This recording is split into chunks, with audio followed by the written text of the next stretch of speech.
Recently, there was a meeting between Putin and Benjamin Netanyahu, and Putin opened the talk with these words. I'd like to start with a blessing for the upcoming Chanucá holiday.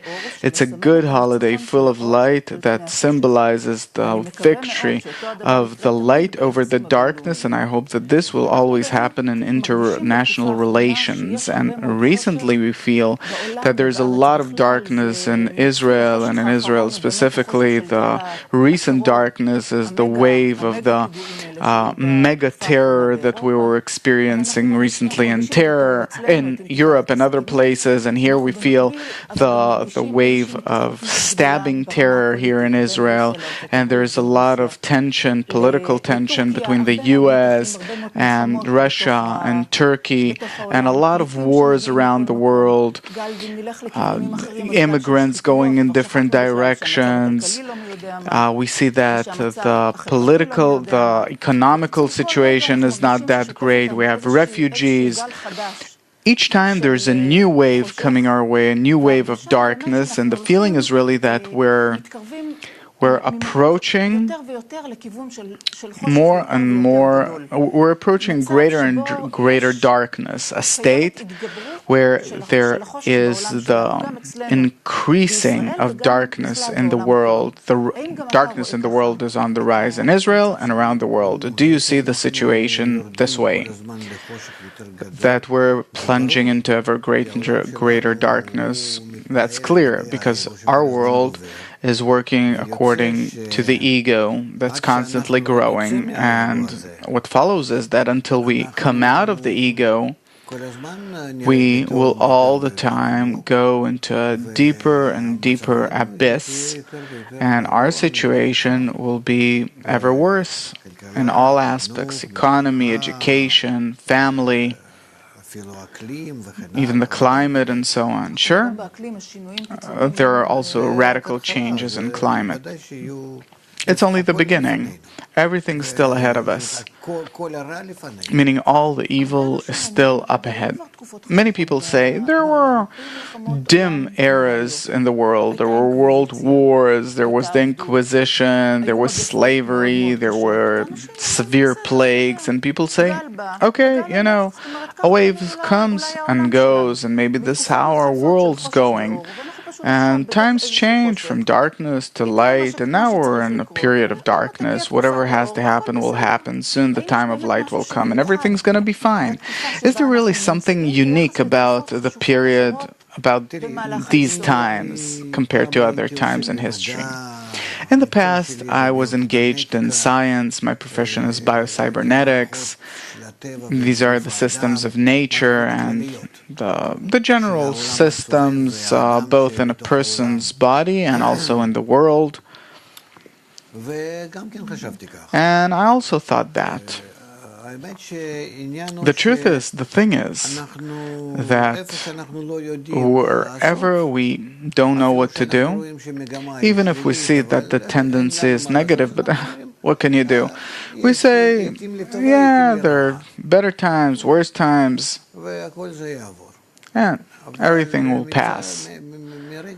But from the moment I started engaging in the wisdom of Kabbalah, and I saw its point of view of the world, reality, a person in the world, how does a person develop, what is this evolution we're undergoing, who's propelling it.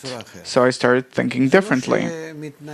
It's not that there's a collision or that it resists science or anything, but it only adds to science the information that it lacks. And then what follows is that our world, which develops according to the general ego, undergoes developmental phases where the ego is constantly growing, developing more and more, and the still, and the vegetative, and the animate, and also especially in the speaking level.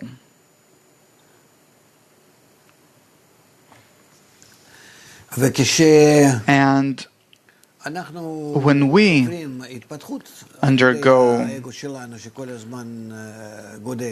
the development, when we develop according to our growing ego. And also, the reality around us is also developing, also, only not in the same pace.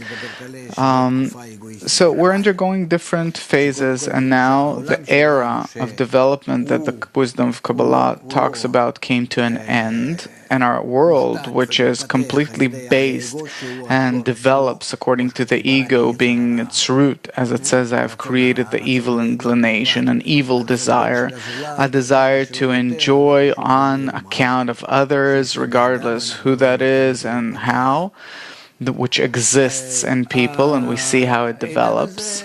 This era has exhausted itself, and ahead of us are either severe, last, egoistic wars that either by them or through understanding, enlightenment, and education will understand that we have to cross into the new era, which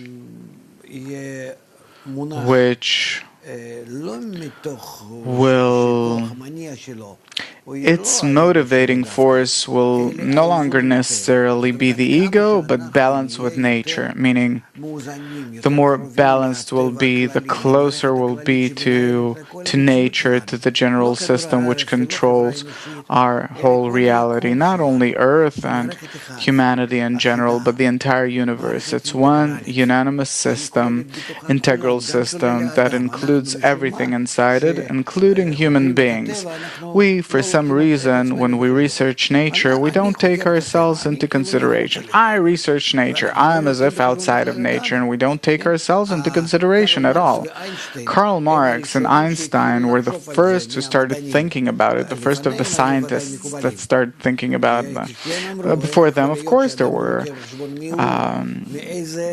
a person he doesn't take into consideration. Who is he? What kind of system am I looking, with which eyes am I looking at things? I have to know what I'm doing. If I'm testing something with some instrument, then first of all I have to calibrate that instrument.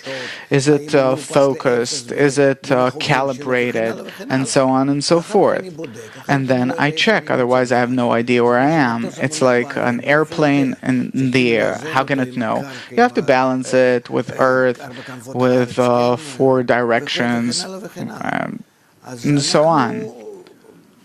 So, when we relate to our situation this way, the situation in our world, we as if don't take a person into consideration, as if a person is some kind of an ideal instrument that's constantly balanced, calibrated, and really has that he's ideally calibrated, and then what he sees is what he sees, and it's true. And this way we're wrong. We're big time wrong. So if we're talking about the still vegetative inanimate, then we're not that wrong, because everyone sees more or less the same. But if we're talking about people, or the relation, the people's attitude to still vegetative inanimate, meaning nature, there we don't see the truth at all, and therefore we're constantly at an ever-growing, we're simply increasing the ongoing mistake, where we're as if correcting the world, but it comes instead of balancing the person, meaning the instrument through which we check is corrupted, and therefore it shows us a corrupted world.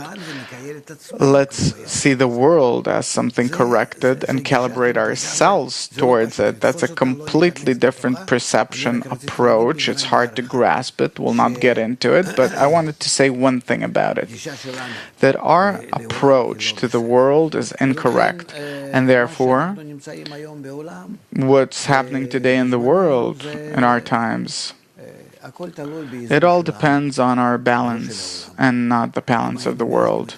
If we were to balance ourselves, then the world would have been balanced. And this is with respect to the intifadas and ISIS and each and every problem in the world. Were we to balance man, really calibrate him correctly towards nature, so that he will be in equivalence of form with nature, then everything would calm down and would have worked nicely. So how do you determine, or what characterizes the darkness we're experiencing today? The darkness is a result of us not being connected, and that we're using each other in a bad way. And the second thing is that this is how we also relate not only to human society but also to nature, where we want to relate to everything egoistically, here and now. I want to get what seems good to me, and I don't care at whose expense is it and what will the results be, and as a result we have all of our problems. So this darkness which we're experiencing today actually is felt, like you're saying, that this balance that it exists for many years now because the source of the problem wasn't treated right.